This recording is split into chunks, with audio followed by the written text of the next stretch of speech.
Ótimo. Vamos então começar. A psicologia da transferência. Eu vou tentar me manter o mais possível com o texto, mas aí eu quero levar a conversa também para o primeiro módulo, o segundo módulo, sobre a libido, porque é essencial para entender a dinâmica da transferência. E não, é a dinâmica da relação e do processo de transformação.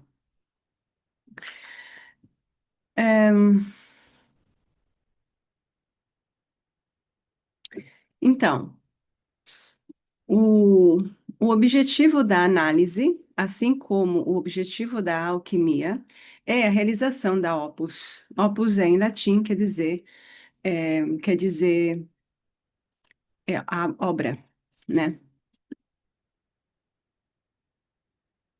Obra. E a obra é o produto final.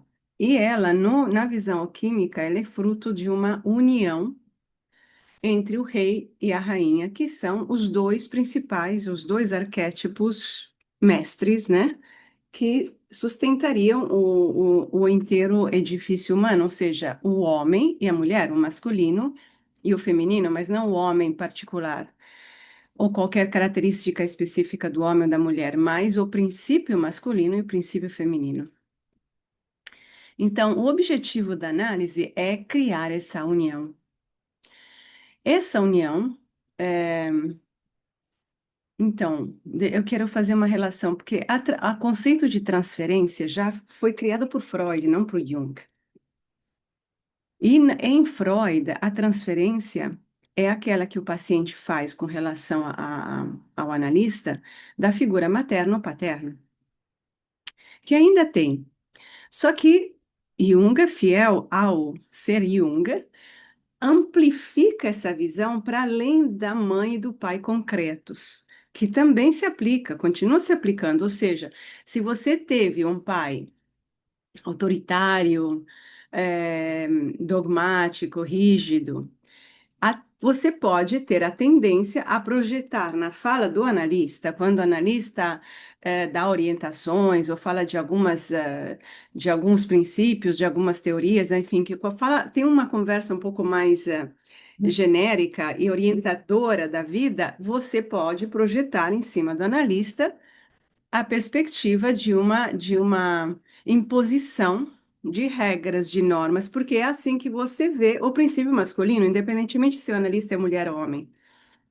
Toda vez que a gente está na dimensão do masculino, recebemos uma projeção masculina.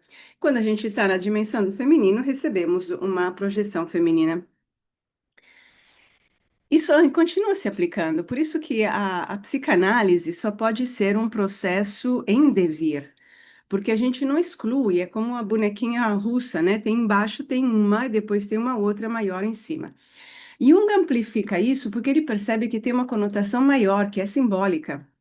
Porque não só o paciente projeta sobre você as características do pai e da mãe concretos, mas ele também tem uma expectativa no fundo e uma expectativa inconsciente por encontrar uma figura maior. O pai é quem dá a bênção, o pai é quem legitima, o pai é quem dá uma visão de mundo significativa. Esse é o rei. O pai é quem promove a prosperidade, a criatividade, o processo de crescimento e de desenvolvimento. Esse é o pai. E o paciente está buscando isso para a própria vida. E geralmente os pais não ofereceram esse tipo de perspectiva de nutrimento para a alma. E a mãe é o princípio acolhedor, é o princípio que abençoa não as conquistas da pessoa, mas sua própria existência. É o princípio que aceita o indivíduo e o outro na sua unicidade, na sua individualidade, e que ama, mas não é um amor permissivo também. É um amor voltado para o crescimento. É a natureza voltada para o florescimento. Esse florescimento no mundo humano inclui regras, inclui normas, inclui direção, inclui um monte de coisas. Agora, o analista ele tem que saber perceber essas dimensões e transitar por elas. Como a Montefusco fala, não sei se antes desse capítulo, o analista precisa saber ser pai e mãe, conforme necessário. E também não ficar sempre no mesmo papel, porque a sessão seguinte pode ser diferente. Percebendo que existiu uma dimensão simbólica que transcende a vida concreta do indivíduo, Jung fez a relação do processo analítico, dessa magia que tem que acontecer, né, que transcende o concreto imediato, os dados meramente biográficos de uma pessoa, com a alquimia. É claro que na minha percepção, eu tenho certeza que Jung foi um alquimista, assim, por que que vem certas ideias com tanta obviedade na cabeça de uma pessoa? Porque elas já foram vividas, já foram conhecidas, é uma recordação. E a alquimia foi uma área do conhecimento humano, a última, que ainda incluía em si a matéria e o espírito. Ela foi substituída depois pela química, que retirou o espírito e ficou só com a matéria. E entramos na Idade Moderna, onde, com Descartes, e representando todo um processo moderno, mas é recente, no fundo, são 500 anos, mas sempre assim recente na história da humanidade, nós retiramos a dimensão do espírito, que é a dimensão do sentido, da transcendência, do valor mais profundo e da transformação, no caso do alquimista, que é o analista. Na alquimia, o alquimista se transforma. Se ele não se transformar na obra, no procedimento, a obra não acontece. Essa é a ideia. Não é uma questão de unir elementos para produzir alguma coisa. A obra mesmo, a opus, só acontece quando juntamos o subjetivo com o objetivo. E o subjetivo significa que o alquimista tem que estar na postura interna correta para a coisa acontecer, né? Ou seja, tem que ter um mínimo de pureza interna para ele poder operar e ter um resultado positivo no que ele está fazendo. Se não, não. Claro que muitos alquimistas buscavam só o ouro, lá atrás como agora, então foram usando essas combinações alquímicas para conseguir encontrar realmente o ouro e apressar o processo quanto antes. Tanto é que das 4 etapas, muitos usavam só 3, porque a terceira, que é a transição para chegar no final, na última, que é a rubedo, era pulada justamente por esta pressa em chegar, que não acontece, que não leva a resultado. Então,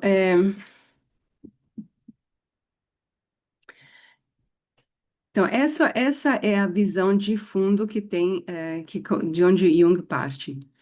Essa união é uma união dos opostos. Conjuncio se diz conjunção, é união de opostos, opositorum. É, o ouro surge somente pela união dos opostos, então ele não é um produto homogêneo, não é um produto eugenético, né? Ele vem da combinação de opostos. E o ouro que eles estavam buscando não é, olha como eles chamam de aurum vulgi, o ouro vulgar. O ouro vulgar, a pepita de ouro, isso é o ouro vulgar. Mas uma essência espiritual produzida pela união entre matéria e espírito. O que significa isso na nossa análise?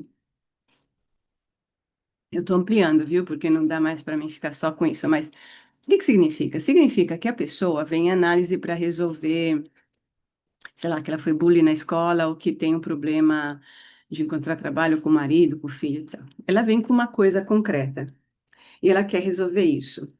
Nós vamos ajudá-la. Mas a gente vai ajudá-la de um outro lugar, não do lugar do mecânico que conserta aquilo. A gente tem que ter essa visão aqui de fundo, porque o ouro que a gente vai entregar é um ouro muito maior.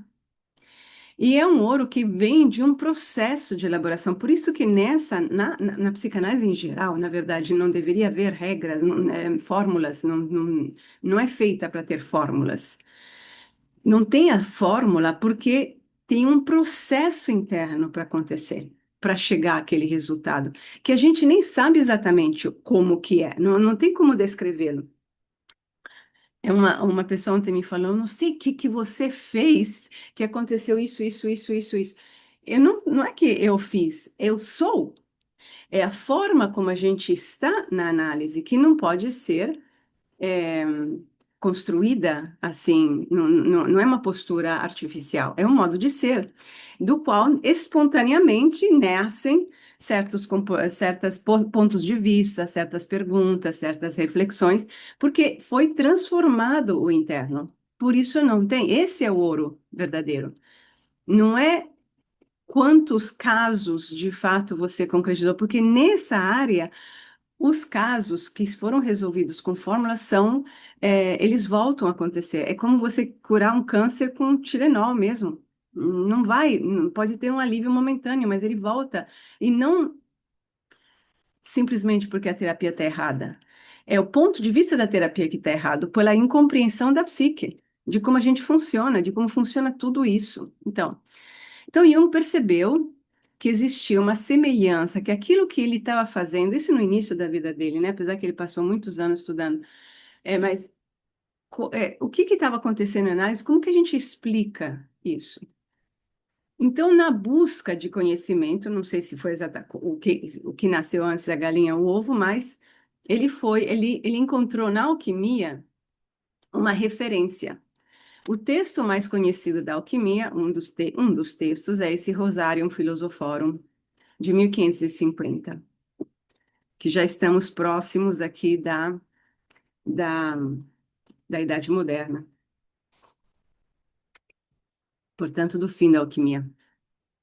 Nesse texto, ele relata o processo passo a passo, é tudo simbólico, como é simbólica a perspectiva junguiana.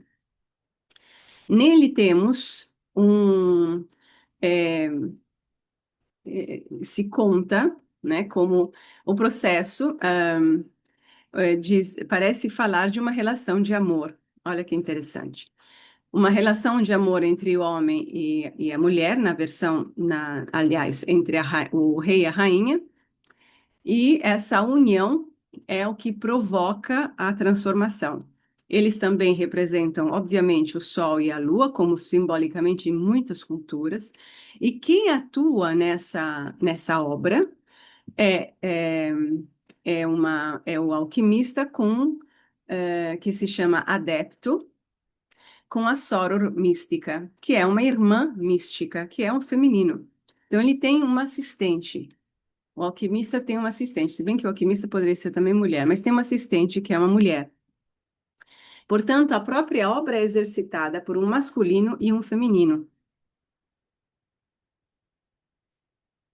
Então, para que a conjunctio aconteça no processo transformador, o que é agora no processo analítico, para que essa união dos opostos aconteça, é preciso que cada um dos dois da relação, analista e analisando, reconheça em si a presença dos contrários. Começa aí. A gente pode começar a reconhecer em si a presença dos contrários enquanto tendências contrárias, como a gente vê muitas vezes aqui. Aceitar a contradição já é um desafio. Normalizar a condição de uma contradição significa já conseguir sustentar a tensão, de saber que a gente quer uma coisa, mas também poderia querer outra, ou para querer uma coisa a gente tem que trabalhar um outro aspecto para, etc. E, a, a, e a, em seguida, a gente chega a um masculino e feminino, que, como são princípios, às vezes é mais difícil de chegar neles. Se a gente não quiser falar um jargão, por exemplo, a pessoa que tem um código Enfim, todo mundo tem um código de comportamento, acha, faz o que, algumas coisas que são certas, faz uma série de coisas conforme o que ela acha certo. E, de repente, ela sente alguma outra coisa que está em contradição e ela reprime. Então, aqui a gente tem o masculino e o feminino. Só que falar isso diretamente a pessoa não vai entender. Não falar em contradição, ajudar a pessoa a entender a contradição, sem tomar partido por nenhuma, já é um grande alcance. Porque implica que a pessoa consiga encontrar e se colocar, se posicionar numa terceira posição, sem abraçar nenhuma das duas. Aí que ela pode olhar para cada uma, para cada lado, entender melhor de onde vem esse pensamento, de onde vem esse sentimento, e refletir sobre ele, produzir conhecimento e perceber-se, portanto, conhecer-se de um outro lugar. E assim poder também fazer escolhas novas. Talvez que unam os elementos, ou por um elemento só, mas a partir do reconhecimento de uma contradição. Isso é uma das coisas que a gente precisa conseguir chegar. Aqui. A aceitação da conflitualidade interior resolve essa fase negativa da transferência. Que significa? A pessoa projeta sobre você alguma coisa que ela espera de você, você não dá essa coisa, ou você nem consegue, às vezes a projeção pode ser tão grossa que a pessoa não consegue te enxergar, ou ouvir o que você fala fora daquelas lentes. Mas é uma projeção dela, ou seja, por exemplo, pessoas que têm cobrança, né? Que tem muitas pessoas que sentem um forte senso de cobrança. Então, pode ser que qualquer coisa que você fale seja levado por esse lugar. E às vezes não ajuda você a dizer, não, eu não estou te cobrando. É um comportamento, talvez, que possa ajudar, uma atitude, uma pausa, um tipo de palavras, mas às vezes não dá, porque a pessoa está completamente tomada por isso. Então, o que que significa? Que ela precisa reconhecer dentro de si a própria contradição, a conflitualidade. Ou seja, por um lado, ela se sente sufocada por uma constante cobrança. Por outro lado, ela persegue essa cobrança, ou seja, ela tem um padrão de ação, de comportamento, de pensamento, sei lá, que é alto. Então, qual é o problema? Como ela se sente sufocada, porque senão ela não projetaria em você. Então, ela joga para você a responsabilidade pelo sufoco dela, sem perceber que é dela. Então, a gente tem que tomar, inclusive, muito cuidado com todas as coisas. A gente tem que saber desses movimentos, senão é muito fácil esse jogo de projeções. Então, a pessoa tem que reconhecer que dentro dela tem uma expectativa de si para chegar num padrão, num certo tipo de padrão. Por outro lado, isso está fazendo mal a ela, que ela nunca olhou para isso.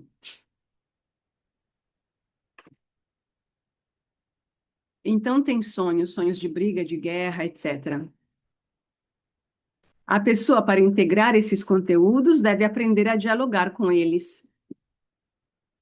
Isso somente é possível no diálogo com um tu que o represente. Então, inicialmente, como a projeção é muito forte, a pessoa não consegue discernir. Então, você percebendo, faz parte dos conhecimentos de um analista, você vai agir, é, você vai mostrar para ela uma transformação da cobrança. Existem princípios, existe um padrão que vale. Mas também existe um percurso que cada um faz e uma adaptação desses padrões dentro do processo individual de cada um. Isso aqui é diálogo interno. A pessoa aprender a dialogar e não só executar como um robozinho. E dois, ela perceber uma outra pessoa, que é uma autoridade, com uma postura diferente. Não é uma autoridade que eh, renega qualquer é, valor, princípio superior que precisamos, né, levar em consideração. Mas também não é uma entidade que é uma autoridade que impõe. Essa é uma experiência que a pessoa faz, que é mais poderosa do que qualquer palavra. Porque se você fala, não, não estou cobrando, você pode até falar dentro de um determinado contexto, mas percebendo isso, não, não estou cobrando, não vai agir, porque é uma frase do racional para o racional, quando o mecanismo da projeção é por baixo dos panos, é inconsciente. Agora, esse diálogo é o que precisa acontecer em todas as versões. Pode ser que a pessoa está projetando, esteja projetando sobre você a mãe, o pai, a autoridade orientadora, ou também queira a mamãe permissiva, qualquer coisa que seja. O que falta é a função anímica, ou seja, a pessoa conseguir discernir que ela está se sentindo sufocada, ou que ela está se sentindo carente, que ela está com essa necessidade e com um conflito com ela mesma. E aqui a gente tem esse esquema, né? Esse esquema é muito importante.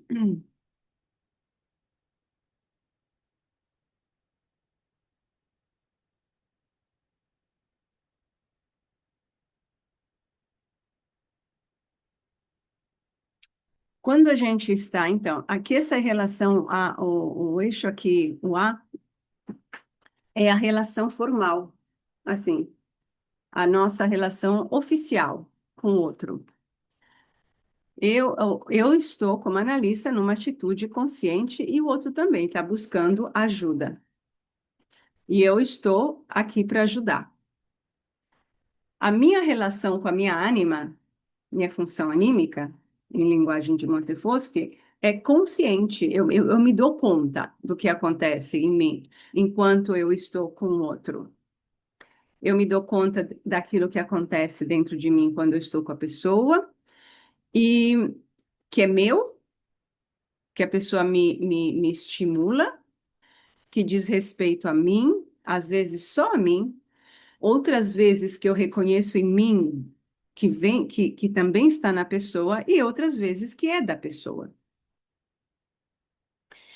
Em geral, tem sempre uma partilha, mas nem sempre ela é, é, é forte, assim. Não, não quer dizer que tem uma sobreposição de conteúdos necessariamente.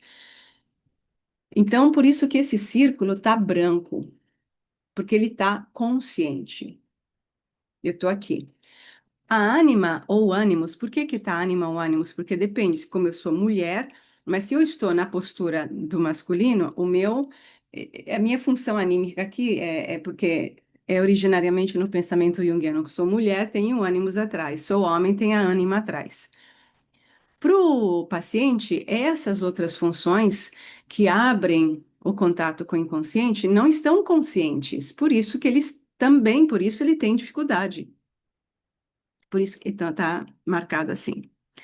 Então, quando a gente se fala nesse lugar, a nossa relação está pertence ainda mais ao mundo formal do dia a dia, de quando a gente está no trabalho com uma pessoa desconhecida, porque analista não é conhecido, né?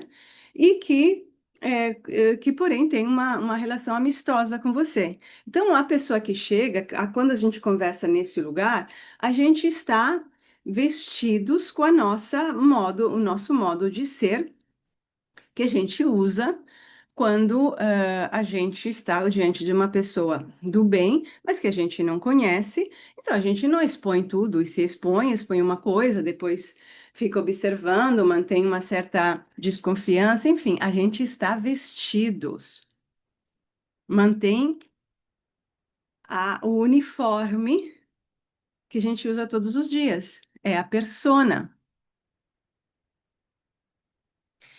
Enquanto a gente está na análise, porém, enquanto acontece a sessão, outros níveis de comunicação estão em jogo. Em primeiro lugar, o analista aqui, ele vai entrar em contato, então, se eu tenho uma atitude, o que que é aqui atitude? Atediamento é atitude inconsciente, ela complementa a atitude consciente. Se eu estou na postura acolhedora, tá? Compreensiva, acolhedora, de abertura, Não quer dizer que eu seja toda isso. Essa é uma escolha consciente diante de um determinado momento, com uma determinada pessoa. Por trás, tem a outra, ou seja, eu estou numa postura feminina, da grande mãe, por trás tem um masculino, grande pai. Ou seja, eu sei que tem uma direção, que tem um ritmo, que tem expectativas para o processo acontecer. De comportamentos, de entendimento, de atitude, de até transparência, né? Então, essa é a minha atitude inconsciente, que está de fundo. O paciente também, porque o paciente que chega todo racional, por exemplo, todo construído numa visão de mundo racional, ativa, ou seja, masculina, de resultado, por dentro, por trás, lá no fundo, a atitude inconsciente dele, isso é passiva, é de vulnerabilidade, é de carência. E se a pessoa chega para você carente e desamparada, em algum lugar dentro dela tem a atitude ativa de quem corre atrás, faz acontecer, que pode ser responsável, disciplinada, etc. A diferença é que a pessoa, o paciente, não tem consciência disso tudo. E é objetivo do analista chegar a ter consciência. Pode ter atitudes que essa dimensão inconsciente do analista, não é que de repente você tem essa consciência, mas você pode descobrir aspectos ao longo da relação que estão te influenciando na percepção do outro. Bom, então a relação, o C é a relação de mim comigo mesma. Eu acessando meus conteúdos, então esse é um elevador que tem que estar funcionando muito bem, para cima e para baixo. O que a gente vai ajudar a pessoa a fazer é ter esse elevador também que funciona para ela, para cima, para baixo, mas não conseguimos tê-lo, ajudá-la a tê-lo, se não o tivermos, porque senão a nossa fala só vem desse lugar do racional, dos valores coletivos, do senso comum, do blá blá blá, que pode ser até válido, mas não se constitui como análise, isso. Não, não é uma análise. Porque a pessoa não está assim por escolha. Mesmo quando existe uma dinâmica neurótica que mantém a pessoa naquele lugar por alguma conveniência, não é consciente, não é que a pessoa se diverte naquele lugar. E esse olhar não é psicanalítico, é o olhar do senso comum. Então, eu preciso ter percepções outras e uma visão maior, daí a importância do simbolismo junguiano, para situar o que está acontecendo na pessoa. Então, para ela realizar essa relação, assim como para nós, que nós fizemos, a gente precisa ir se desnudando. Porque se eu estou identificada aqui na minha função consciente, no meu lugar, na minha persona, eu necessariamente vou renegar o que tem dentro de mim que se contrapõe, que é mesmo só diferente. Então, o analista age como persona, tá vestido bonitinho de terno e gravata, de não sei o quê, tá vestido, sabe se portar, mas não quer dizer que ele esteja completamente identificado com isso, não? Não pode estar. A paciente está. E é isso que o impede de reconhecer, acessar e integrar outros aspectos de si. E essa separação interna é a alienação causa das neuroses todas. Então, a gente vai ajudá-lo aqui. Enquanto a gente está na sessão analítica, outra relação também acontece, que é aquela entre os inconscientes dos dois. Os inconscientes dos dois. Porque, por exemplo, você está na frente de uma pessoa que está muito carente, muito necessitada, e isso te estimula a ter uma atitude receptiva, de ajuda, de suporte, de encorajamento, etc. Mas talvez lá no fundo, ela não queira se mexer muito desse lugar. Conscientemente, ela pode ficar incomodada com tanta ajuda que você está dando, porque ela não te pediu um planejamento, um plano de negócios para ela. Essa é a versão do ego, né? Essa é uma versão. O outro lado dessa versão é que a pessoa não está pronta para isso. Não está pronta para sair do buraco. Então, se você não leva em consideração o que também transparece para você lá no fundo da pessoa, você pode fazer um movimento que pareceria óbvio, correto, mas não vai surtir efeito, pode surtir o efeito oposto. Ou seja, a pessoa não gostar, se afastar, você perder aquele espaço aberto que tinha entre vocês, entendeu? E quando a gente fica nesse só no mundo da consciência do eu, que é a consciência do que é um espelho da consciência coletiva, a gente não entende. E aí só podemos culpar as pessoas. E apesar de ter dinâmicas de conflituosas, contraditórias e como nós chamamos malandragens, né? Elas não são plenamente conscientes, nem quando são um pouco, pode ser um pouco, mas não são. Então, mesmo quando eu falo malandragem, é um recurso que eu uso para cutucar, mas na verdade a pessoa não tem alguma coisa bloqueando. É aí que é importante entender o modelo energético. Porque se a libido está presa em certos comportamentos, numa certa rotina, em certas ideias, sentimentos, não tem como retirá-la imediatamente e investi-la em outra coisa, mesmo que seja útil, a pessoa não consegue, não se consegue fazer isso.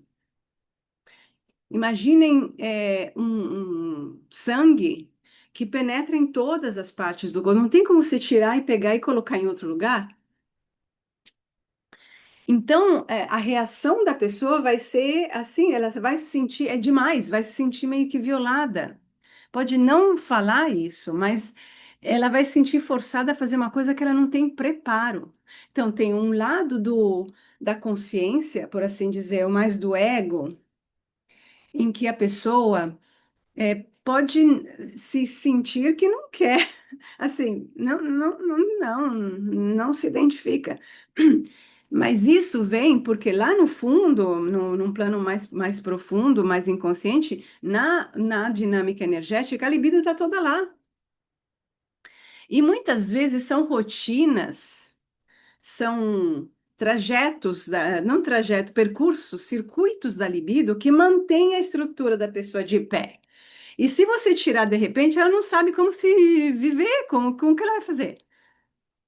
Então, a forma como está estruturada a pessoa tem uma função, que é uma função malandra, no sentido que bloqueia o desenvolvimento, mas a pessoa está de pé, ou ela sente que se controla, e isso tudo é nos bastidores. Aqui, do ponto de vista do ego, no momento a pessoa está precisando do teu apoio. E ela está se queixando, reclamando do teu apoio. Como é que você faz? Com uma pessoa que você vê deveria agir, né? Porque isso, cada sessão é diferente, a gente vai evoluindo. Então, tem uma hora em que algumas ações deveriam ser tomadas. Você percebe isso, que se chega nesse lugar. A tua função de suporte é uma mãe inteligente, com um grande pai por trás, positivo.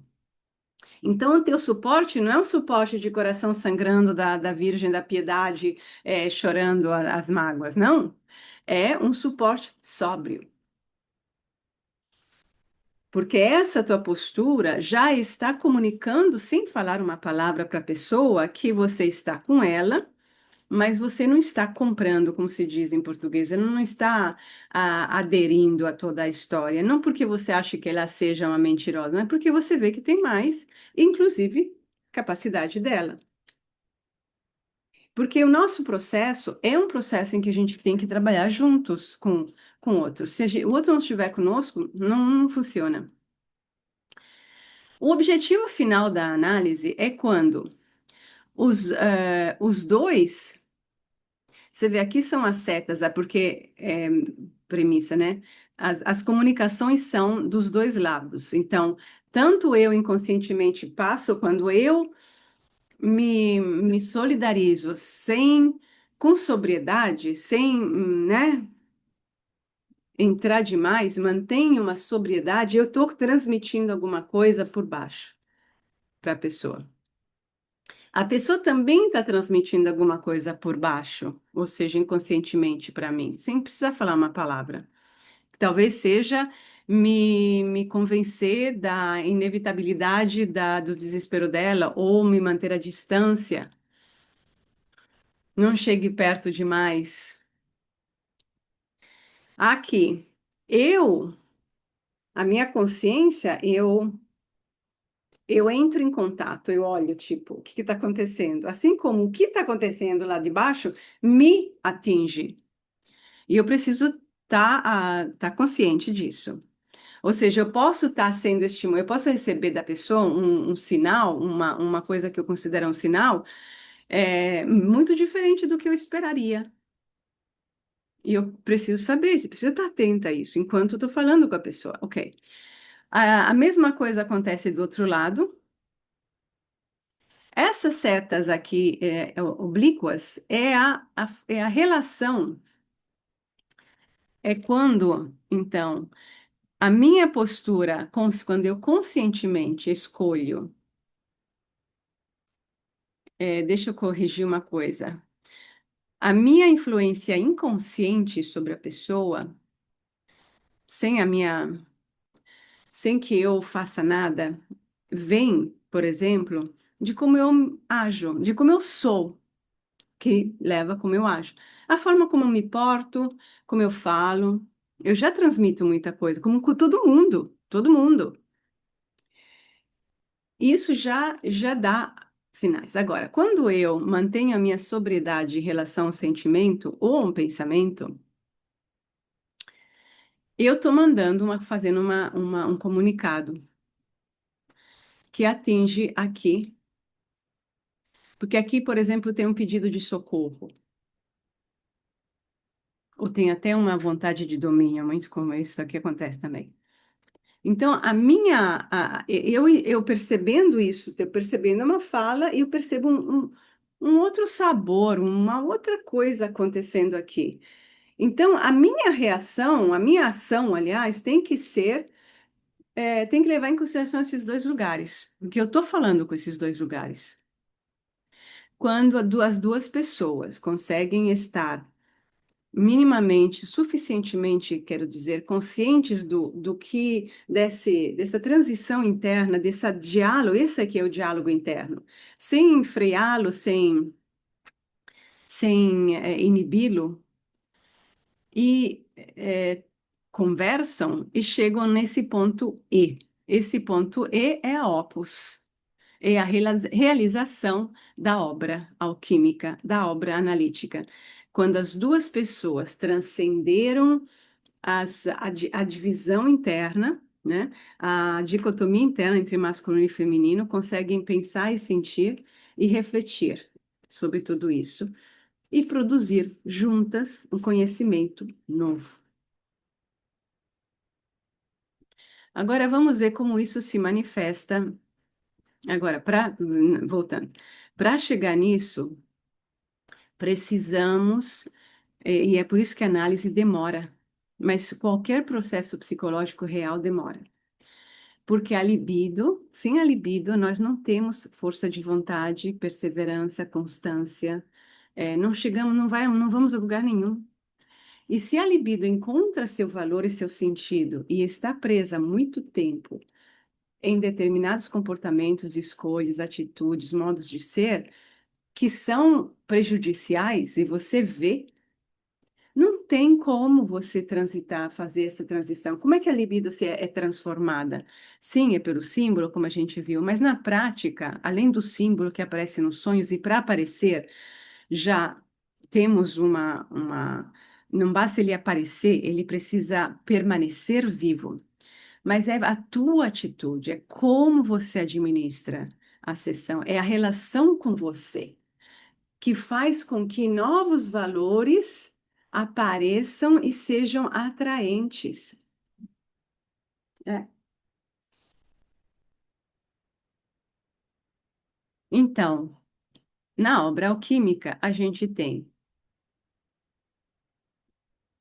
aqui, olha, é a fonte mercurial, praticamente, que é o lugar da fonte da vida, da água que renova, e é o lugar onde a transformação acontece e representa o consultório, a relação analítica, melhor. Os princípios masculino e feminino estão presentes, estão abençoados, né, pelas estrelas, estão dentro de um contexto. Aqui tem uma mandala, não deixa de ser uma mandala aqui. Então, é uma análise, a relação analítica é um espaço protegido. Por isso se podem falar muitas coisas, tanto o analista como o paciente. É um espaço protegido que tem um valor simbólico muito alto, por isso que tem elementos aqui do céu, porque é divino, é sagrado. E essa é o primeiro contato com o outro. Os dois se tocam, olha só, o toque é indiretamente eu acho que são lírios. O que quer dizer isso? Que o contato é mediado, não é direto. O direto é o contato entre as duas mãos esquerdas, que é o inconsciente. Inconscientemente já tem uma faísca acontecendo, porque a pessoa está precisando de ajuda, está com você por isso. E você sabe, óbvio. E você não sabe exatamente o que é, não tem como saber, mas já tem um negócio. Mas oficialmente a pessoa não vai eh, se abrir para você de repente, ou mesmo que se abra e não acontece uma transformação, é porque ela não abriu o lugar certo. Não abriu o lugar certo. A pomba é a pomba da paz abençoada. Então, esse é o contexto. É tudo simbolicamente construído, porque é arquetípico. Por isso que eu digo, a figura do terapeuta, por si só, já aciona coisas no paciente, mesmo que você nem saiba o que você está fazendo. O paciente vai agir, como todos nós. O analista está sobre o sol e ela está sobre a lua, porque no caso aqui, o paciente chega com uma necessidade, com um sentimento ferido, apesar de poder chegar todo racional, falando coisas, e o analista está na postura de quem lidera a relação. Chegamos a esse lugar. Esse lugar é quando os dois são desnudos, ou seja, o analista consegue porque o outro também, né? Está permitindo que se abra um espaço mais verdadeiro, mais autêntico, onde a gente pode de fato falar verdades. Por isso que eles estão nus. Agora, as mãos esquerdas não estão mais no imediatismo, também estão mediadas, mas essa é uma mediação do, do, do, da consciência, é uma mediação do processo. Ou seja, por exemplo, o paciente entendeu que ele não pode esperar de imediatamente uma resposta de você. Precisamos trabalhar esse conteúdo. Trabalhar. Essa aqui é a mediação. Novamente, a pomba abençoando. Depois desse momento de autenticidade, começa o momento em que os dois mergulham na fonte mercurial. Que significa? Quando na análise se começa a poder trabalhar diretamente os conteúdos que emergem. O paciente está consciente e está até engajado. A gente precisa chegar lá, em que o paciente não está simplesmente olhando para você para ver como é que você está, como é que a gente tem que se posar, o que que você vai dizer, etc. A gente superou isso. E agora estamos olhando para esses conteúdos que são nossos, aí a gente inclusive transcende o personalismo e transcende a culpa pessoal, etc. E vamos permitir que essas águas que estão entre nós e nas quais estamos nos transformem. E aí acontece a conjunção coito. Coito não é conjunção ainda, é o coito. O coito é quando finalmente a gente começa a se entender, basicamente. A gente começa a se entender. Ou seja, o paciente começa a estar aberto para ouvir e para ser fertilizado. E essa fertilização vai levar à crise, porque está sendo fertilizado pelo novo. Então, como eu estou mediando que esses conteúdos emerjam, estamos já na fonte. Quando eu ajudo o paciente a ser tocado, a ser transformado, estamos nos entendendo. Essa aqui é a linguagem que a gente fala aqui. E está representada pela relação de amor, pelo coito. Eu também sou fertilizada pelo paciente, né? Eu também aprendo coisas, eu também descubro coisas novas, porque cada pessoa é diferente.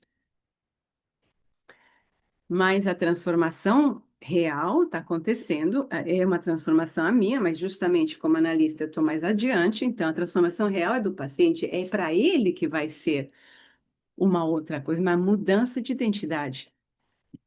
E aqui, como esse coito já está levando para uma transcendência, porque não é uma relação de amor. Ah, nós entendemos e somos amiguinhas. É aí que muitas coisas acabam, sobretudo quando a analista é mulher, né? O homem também, porque ele faz o papai. Ou seja, a gente não está aqui para se gostar, a gente não está se entendendo no lugar da racionalidade, da consciência coletiva, do que é óbvio, do senso comum. Não, estamos nos entendendo em um outro lugar mais profundo. Senão não chegamos aí ainda. Estamos ainda aqui, é isso aqui, é aqui. E tem que tomar cuidado, porque o brasileiro, como tende a ser muito amigável, ele fica aqui, batendo papo. Então, essas asas é porque o processo está se tornando espiritual. E o que acontece? Essa aqui está descrevendo nessa imagem e nessa, o momento em que, porque o paciente finalmente permitiu que algo o penetrasse nele e o transformasse, gerando uma nova vida, ele vai passar por um processo de gestação. É a gestação, que vai começar com uma morte de tudo aquilo, mas é uma morte espiritual, é uma sensação de não estar ainda em algum lugar, mas já não se identificar mais com o lugar anterior. E o que aconteceu aqui? O que está aqui gestando é o hermafrodita. Ou seja, o paciente fez uma experiência, não racional, uma experiência de entrar em contato com o inconsciente, ser fertilizado por ele, graças à mediação do analista, e descobrir em si essas duas realidades, que é a consciência e o inconsciente, que podem estar num diálogo criativo e criador de novas realidades. E essa nova então, o paciente está ganhando um hermafroditismo, ou seja, está deixando de encarnar só o papel feminino ou só o masculino, só a atitude masculina ou só feminina, para poder encarnar as duas. Mas tem um tempo de latência, tem um tempo de amadurecimento disso, que aqui está mostrando assim. Portanto, é como se a alma saísse para ser renovada. É uma morte. Então, é como uma planta que vai apodrecendo e finalmente renasce. E as chuvas que vêm do céu, abençoando, purificando, trazem a vida de volta. Mas essa é uma nova alma que volta. Orvalho é a água permanente dos alquimistas que realiza a purificação. E é só depois disso que surge o hermafrodita. Esse resultado final é a manifestação de uma nova identidade que surgiu na pessoa. Ela não é mais uma coisa. Ela tem em si a dualidade que antigamente era uma contradição, da qual se livrar, e virou agora a pedra filosofal. porque você tem eu considero o masculino ter os dois é como ter as duas pernas andando. Então isso permite de fato andar. A síntese dos dois opostos finalmente se realiza numa nova figura que traz consigo o feminino e o masculino. É a personalidade total, cujo aspecto espiritual consciente está simbolizado pelas grandes asas do hermafrodita e o aspecto afetivo pulsional inconsciente pela lua sob seus pés. O espírito, né, e a dimensão da natureza na sua imediação.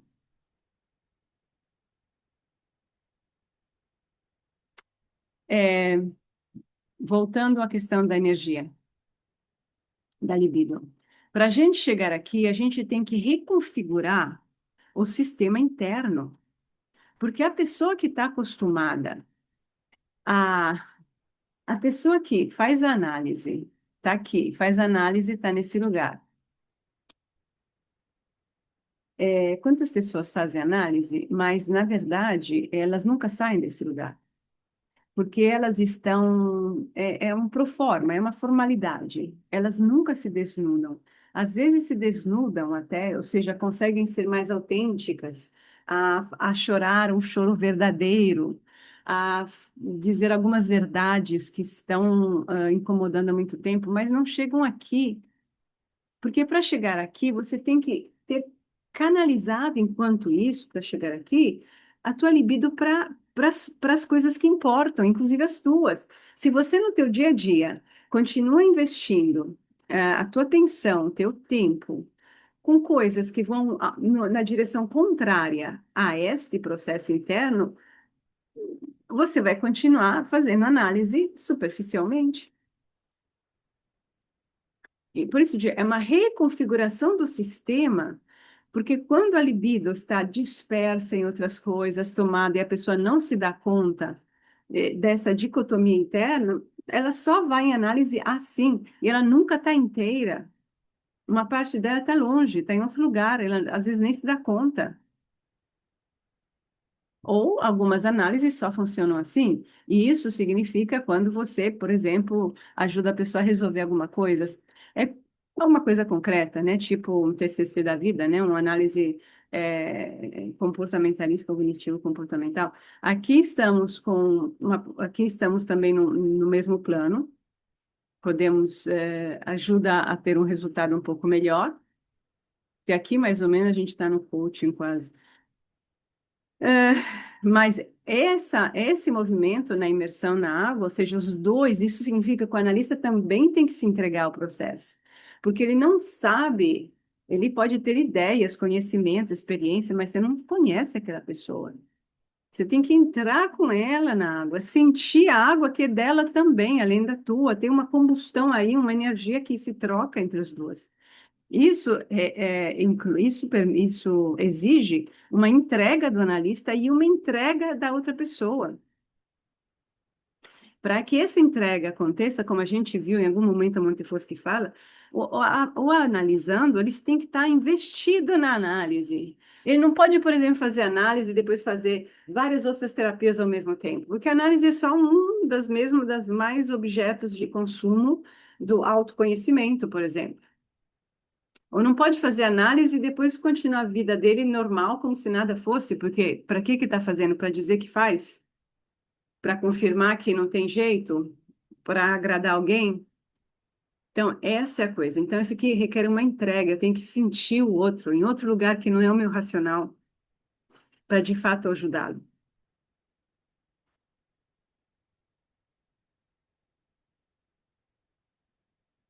E quando se chega nesse momento de transformação, precisamos ter libido aqui no nosso controle. Senão é muito fácil se distrair por não aguentar. Quando eu falo não aguentar a atenção, é porque a libido, a gente não tem suficiente libido para sustentar a coisa. Então a gente desmorona fácil, vai fazer alguma outra coisa, vai namorar, vai se drogar, vai para o jogo de futebol, vai ficar na mídia, vai passear, vai viajar, enfim, alguma coisa, porque tem algo no fundo acontecendo.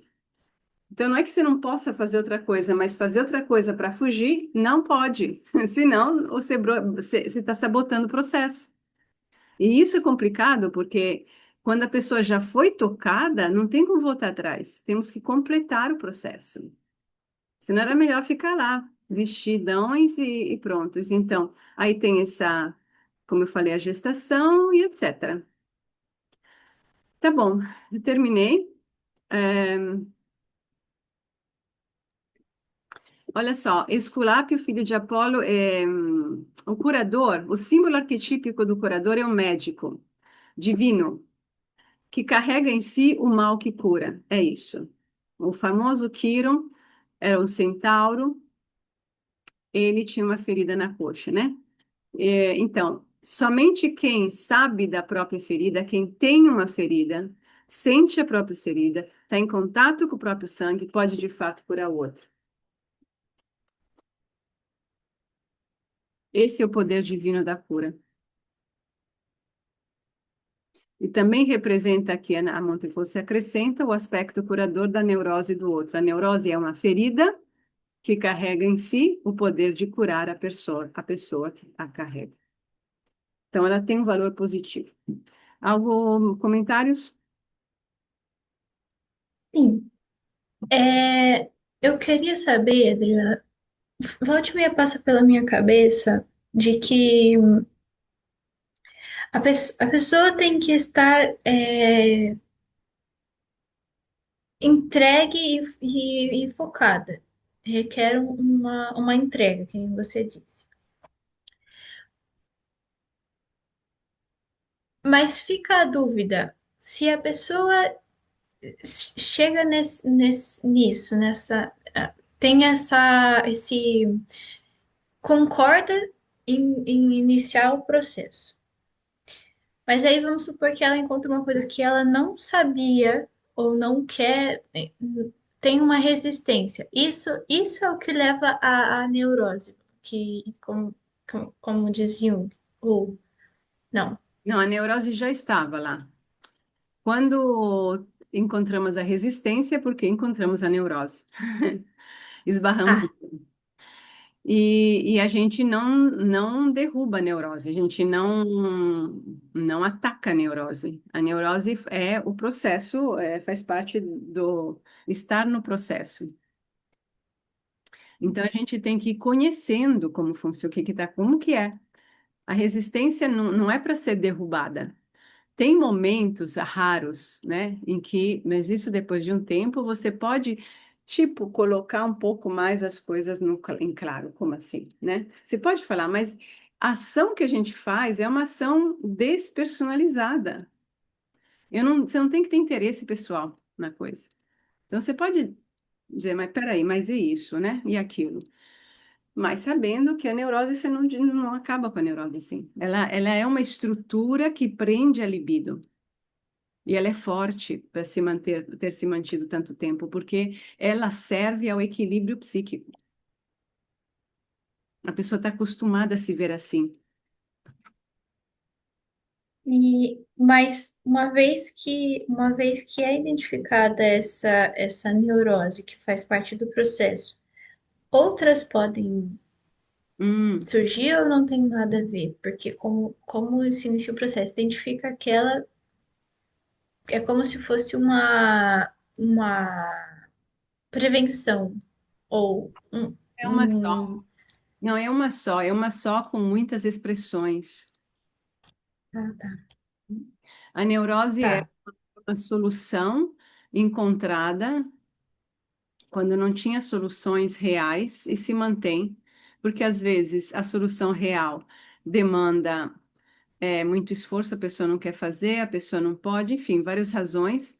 Mas ela se manifesta de muitas formas. E basicamente a neurose é uma oposição ao processo de evolução da consciência, é um opor-se. Mas se manifesta de muitas formas, dependendo de como a pessoa viveu, sabe? Todos os aspectos da vida da pessoa podem estar engaljados numa neurose. Mas isso também não quer dizer que ela vá embora. Então, Não, Continua porque faz parte do. sim, sim, exatamente. Entendi. Nossa habilidade consiste em conviver com isso e ir trabalhando isso aos poucos, tornando a pessoa, porque ela nem sabe muitas vezes. Geralmente ela não sabe que ela tem esse comportamento, que ela tem o outro. Por isso o sujeito reflexivo é muito importante e um distanciamento para nosso para poder apontar coisas na hora certa, sem medo de ofender ou sem ofender mesmo, porque não é uma abordagem pessoal, né? Só na Tá, vida pessoal que tem que ser pessoal, mas se não, na análise não. tá bom. Adriana, posso fazer uma pergunta? Claro, Tá dando para ouvir? sim, Tá dando para ouvir? sim, sim. Assim, caso concreto, né? Não é minha paciente, mas é uma amiga minha que eu fico internamente tentando analisar a situação para ver se eu entendo todo esse processo. Aí ela faz justamente, né? Você conhece, né, Tati? Ela faz esse processo de transição de um grande momento, tá se mergulhando. Aí, de repente, pum, se apaixona.